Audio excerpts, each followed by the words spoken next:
Hello, everyone. Mr. Eford here. Hope that you guys are all having a fantastic day. We're going to jump right into things today and talking about Akkadia. Last time we were together, we talked about Sumer, and we talked about that very first kingdom in Mesopotamia and the birthplace of civilization. We called it the cradle of civilization. Today, we're going to move from Sumer into the next kingdom, which really becomes an empire in Akkadia. And we're going to talk about that today. Now, as we talk about it, just like we did yesterday, if you will, please fill in the notes on your note sheet, which is in that Cami tool in your Canvas. And you'll submit that when you are complete to let me know that you have watched the video and that you have completed the notes. That would be fantastic. We're going to jump into this today. It's not going to be nearly as long as the video that we did yesterday on Sumer, but we're going to try to crunch through the information as quickly as we can. All right, so here we go. The kingdom of Akkadia. Now, I really use the word kingdom loosely there. It's more of an empire, and we'll talk about what the difference is between those two. So starting out, talking about Akkadia, we need to talk about the city of Akkad. That's at the very center of the world's first empire, which is the Akkaidian Empire. The people of Akkad, who were under the leadership of Sargon the Great, conquered many of the Sumerian city-states. This is how they built their empire. They took control of Mesopotamia. So basically all the land between the Tigris and the Euphrates rivers belonged to the kingdom and the empire of Akkadia. The Akkadian language took the place of the Sumerian language, and it continued to be used as a primary language in the region all the way through into the Babylonian and the Assyrian Empire. So this language transcended or went beyond just the empire of Akkadia.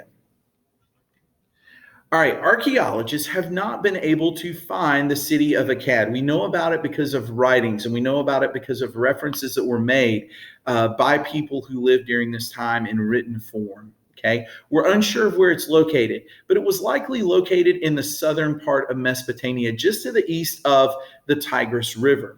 The first empire to rule all of Mesopotamia was the Akkadian Empire, and it lasted for about 200 years.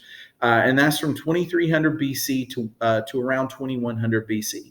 2300 BC is when Sargon the Great comes onto the scene, and he begins conquering those Sumerian city-states and building up the empire of Akkadia. All right, here we go.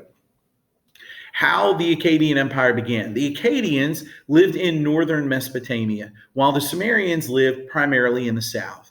They had similar governments and similar culture as the Sumerians. They're very much like one another. Okay, not a lot of differences between the two, but they did speak a different language. The government was made up of individual city-states. Now, this is where each city had its own ruler, and it basically controlled the city. They were kind of a self-governing unit. Each city-state kind of ran itself. Initially, these city-states were not united, and they often fought with one another. We saw that with Sumer, how the city-states would fight over resources, who had better control of the river, who had the better farmland, and they would fight over these things. Over time, though, the Akkadian rulers began to see the advantages of uniting the city-states together into a single nation. Instead of fighting with one another, they could actually have one larger government, basically, and that would provide better farming, better economy. The people aren't going to be fighting with each other. So less time spent fighting and waging war with each other means more time growing crops and making products that could better your economy. They began to form allegiances with one another. That means that they form friendships and that they promised to come to one another's aid if someone came to attack one of the city-states. So they began to work together at this point in history. All right, Sargon the Great. Around 2300 BC, Sargon the Great rose to power. He established his own city named Akkad. When the powerful Sumerian city of Uruk attacked his city, he fought back and he conquered Uruk. He then went on to conquer all of the Sumerian city-states, and he united northern and southern Mesopotamia together, and he was their ruler. So all of Mesopotamia united under a single ruler creates an empire. Now, an empire is basically a lot of smaller countries, smaller governments. In our case, we're looking at all of these small city-states that exist throughout Mesopotamia, basically being under one leader, one ruler controlling all of it. And we call that an empire. Okay. Sargon the Great is the ruler of this empire, and his empire lasts again for about 200 years. Okay. All right. Here is a bust or a statue basically from the neck up of what we think Sargon the Great looked like. This is from ancient Akadia.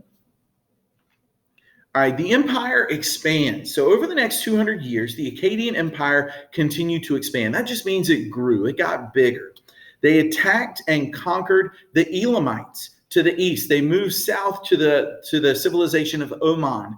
They even went as far west as the Mediterranean Sea and Syria. So we're looking at places now like where Israel is currently located and Phoenicia.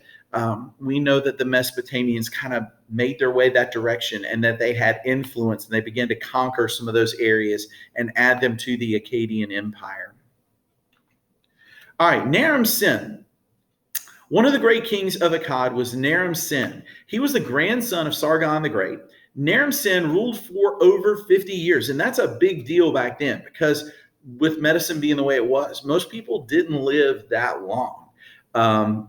Life expectancy was somewhere probably in the mid-40s for most people, whereas nowadays most people live into their 70s, or the average life expectancy is in the 70s for most people. So to live for 50 years and rule for 50 years, for that matter, was an accomplishment. That was something a lot of people couldn't say that they had that they could do.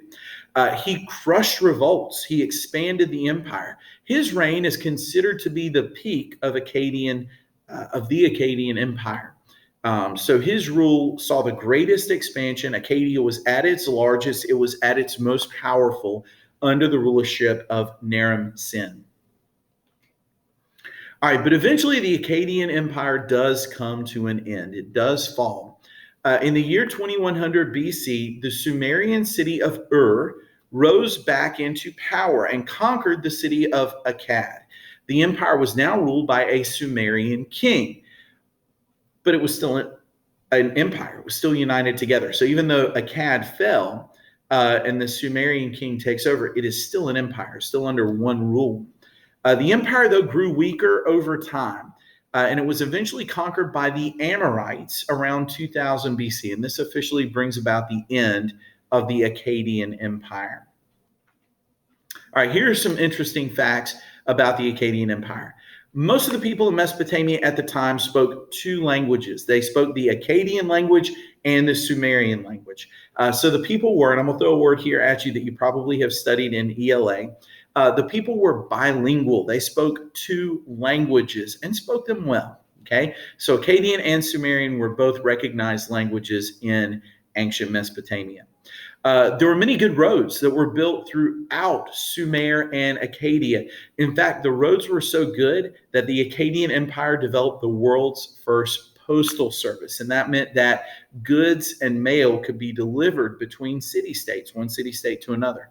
And it's mostly because these roads were well built and maintained so that people could easily travel back and forth. The Sumerians believed that the Akkadian Empire collapsed. And this is really interesting because we talked about this a little bit when we introduced Mesopotamia. But the Sumerians believed that the Akkadian Empire collapsed because of a curse that was placed on Naram-Sin. We talked about him being one of the greatest rulers of the Akkadian Empire. He saw it at its largest and most powerful. But one of the things that Naram-Sin did is he attacked the city of Nippur. And Nippur was one of the religious centers of all of Sumer. And so when he attacked Nippur, they believed that the gods placed a curse on Naram-Sin that his empire would fall. And the Sumerians held to that. They believed that that was the case, and that's why the Akkadian Empire came to an end the way that it did. The kings maintained power by installing their sons. Okay, so in other words, they put family members in as governors. So sons became governors of major cities, and they made their daughters into high priestesses of the major gods. They installed them at these ziggurats, these temples, as priestesses. And these are two of the most powerful government positions that you could have at that time. Government officials and governors would have made laws for the city-states, and then the priestesses and priests would have announced what the will of the gods were. So if you were a priest, you could influence all sorts of things in society. If you came out and said, I've just heard this message from the gods and we should be doing this or we shouldn't be doing this, a lot of times they can influence what the government does and what the laws are just through saying that this is what we believe the gods want us to do. All right, and then Sargon created what we will call the first dynasty. We're going to talk about this much more later on, but Sargon believed that the leadership of a country should pass within the family lines. In other words, it should stay within the bloodline of the family. So Sargon makes his son the king after him, and then that son instated his son. So Sargon's grandson becomes the king, and then his great grandson does, and it continues down the line within his bloodline because he creates a dynasty. And we're going to see that be the case in many civilizations moving forward, that the leadership of the country stays within a single family and it passes from father to son. All right. And that's it, folks. That's all there is about Akkadia. We're going to move from here into Assyria. We're going to talk about sort of the road toward the end of the Mesopotamian civilization as we move into Persia a little bit later on, and we'll see what becomes of Mesopotamia throughout that. I hope that you guys learned something from the video. I hope that it has brought something to you. Please make sure that you finish your notes. Go back and review if you need to. I will also link the slideshow in on your Canvas page so that you have access to that and you can go back and look at it. Had fun hanging out with you guys today. We'll look forward to seeing you back in class soon. Until then, take care. We'll see you later.